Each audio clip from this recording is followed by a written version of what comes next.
साथियों, हमारा digital India अभियान की भी आज विश्व भर में चर्चा है। मैं पिछले दिनों G20 समिट में बाली गया था। शायद ही कोई देश ऐसा होगा जिसने मुझे डिजिटल इंडिया की डिटेल जानने की कोशिश न की हो। इतनी बड़ी चर्चा है। डिजिटल इंडिया को भी एक समय में ड्रिल करने की कोशिश हुई थी। पहले देश को डाटा बनाम आटा की डिबेट में उलझाया गया। और ये टीवी वालों को तो बजा मर जाता है, दो शब्द डाल देते हैं, डाटा चाहिए आटा चाहिए। जनधन, आधार, मोबाइल की ट्रिनिटी को रोकने के लिए इन्होंने संसद से लेकर कोर्ट तक क्या क्या प्रपंच नहीं किए। 2016 में जब मैं देशवासियों कहता था कि आपके बैंक को आपकी उंगली पर लाकर मैं खड़ा कर दूंगा, आपकी उंगली पर आपकी बैंक होगी, तो ये लोग मेरा मजाक उड़ाते थे। कुछ छद्म बुद्धिजीवी तब पूछते थे, मोदी जी बताइए, गरीब आलू टमाटर डिजिटली कैसे खरीदेगा? अच्छा, यही लोग बाद में क्या बोलते हैं, अरे गरीब के नसीब में आलू टमाटर होता कहां है। ये ऐसे ही लोग हैं जी। यहां तक कहते हैं गांव में मेले लगते हैं, मेलों में लोग कैसे डिजिटल पेमेंट करेंगे? आज आप देखिए, आपकी फिल्म सिटी में भी चाय की दुकान से लेकर लिट्टी चोखे के ठेले तक डिजिटल पेमेंट हो रहा है या नहीं?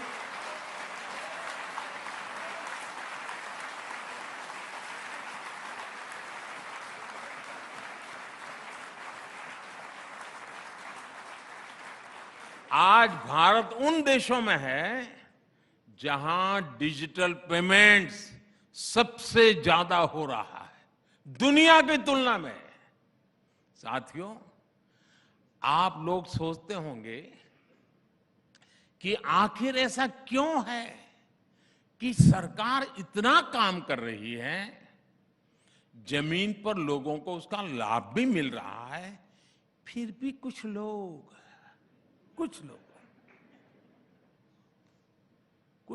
को मोदी से इतनी परेशानी क्यों है?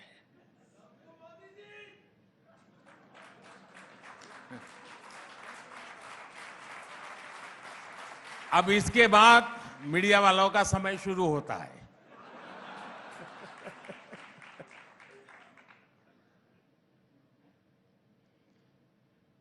और आज इसकी वजह मैं भी रिपब्लिक टीवी के दर्शकों को बताना चाहता हूं।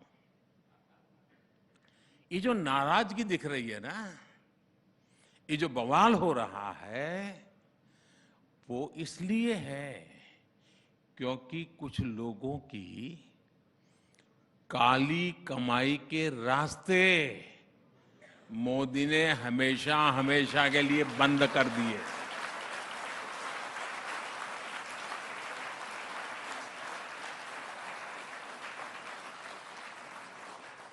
अब भ्रष्टाचार के खिलाफ लड़ाई में आधी अधूरी आइसोलेटेड अप्रोच नहीं है, अब एक इंटीग्रेटेड इंस्टीट्यूशनलाइज अप्रोच है।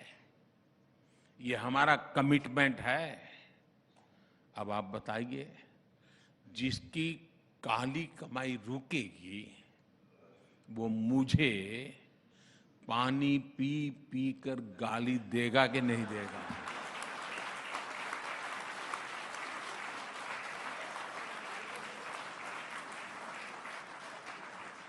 वो कलम में भी जहर भर देता है।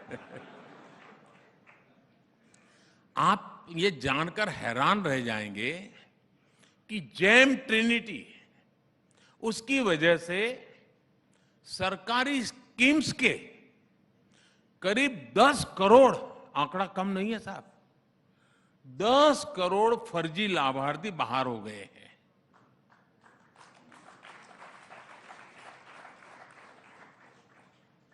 10 करोड़ फर्जी लाभार्थी बाहर हो गए हैं।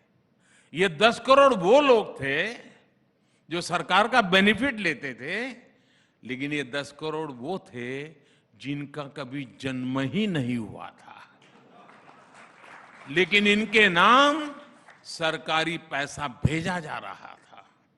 आप सोचिए, दिल्ली, पंजाब, हरियाणा की जितनी कुल आबादी है, उससे भी ज्यादा फर्जी नामों को कांग्रेस की सरकार पैसे भेज रही थी। अगर ये फर्जी 10 करोड़ नाम हमारी सरकार सिस्टम से नहीं हटाती तो स्थिति बहुत भयावह हो सकती थी। इतना बड़ा काम ऐसे ही नहीं हुआ है दोस्तों। इसके लिए पहले आधार को संवैधानिक दर्जा दिया गया। 45 करोड़ से अधिक जनधन बैंक खाते मिशन मोड पर खोले गए। अभी तक 28 लाख करोड़ रुपए डीबीटी से करोड़ों लाभार्थियों तक पहुंचाए गए। डायरेक्ट बेनिफिट ट्रांसफर, कोई बिचौलिया नहीं, कोई कटकी कंपनी नहीं, कोई काली कमाई करने वाले लोग नहीं।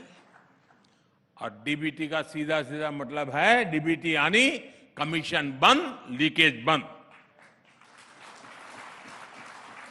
इस एक व्यवस्था से ही दर्जनों योजनाओं, कार्यक्रमों में ट्रांसपेरेंसी आ गई। साथियों, सरकारी खरीद भी हमारे देश में भ्रष्टाचार का एक बड़ा जरिया हुआ करती थी, लेकिन अब इसमें भी ट्रांसफॉर्मेशन आ चुका है। सरकारी खरीद अब पूरी तरह जेम यानी government e market place portal पर होती है। टैक्स से जुड़ी व्यवस्थाओं से कितनी परेशानी थी, क्या क्या परेशानी थी, इसको लेकर अखबार भरे रहते थे। हमने क्या तरीका निकाला? हमने सिस्टम को ही फेसलेस कर दिया। टैक्स अधिकारी और टैक्स पेयर का आमना सामना ही ना हो, ये व्यवस्था की। अब जो जीएसटी जैसी व्यवस्था बनी है, उससे भी काली कमाई के रास्ते बंद हुए हैं। जब ऐसे ईमानदारी से काम होता है तो कुछ लोगों को दिक्कत होनी बहुत स्वाभाविक है, और जिसको दिक्कत होगी वो कोई गली मोहल्ले के लोगों को गाली थोड़ी देगा। साथियों, इसलिए भ्रष्टाचार की ये प्रतिनिधि डिस्टर्ब है। कुछ भी करके ये देश की ईमानदार व्यवस्था को फिर से ध्वस्त कर देना चाहते हैं। साथियों, इनकी लड़ाई अगर सिर्फ एक व्यक्ति मोदी से होती तो ये बहुत पहले सफल हो जाते, लेकिन ये अपनी साजिशों में इसलिए सफल नहीं हो पा रहे हैं क्योंकि इन्हें पता ही नहीं कि ये सामान्य भारतीय के विरुद्ध लड़ रहे हैं, उनके खिलाफ खड़े हुए हैं। ये भ्रष्टाचारियों का कितना भी बड़ा गठजोड़ क्यों बना ले, सारे भ्रष्टाचारी एक ही मंच पे आ जाए, सारे परिवारवादी एक ही जगह पे आ जाए, लेकिन मोदी अपने रास्ते से लौटने वाला नहीं है।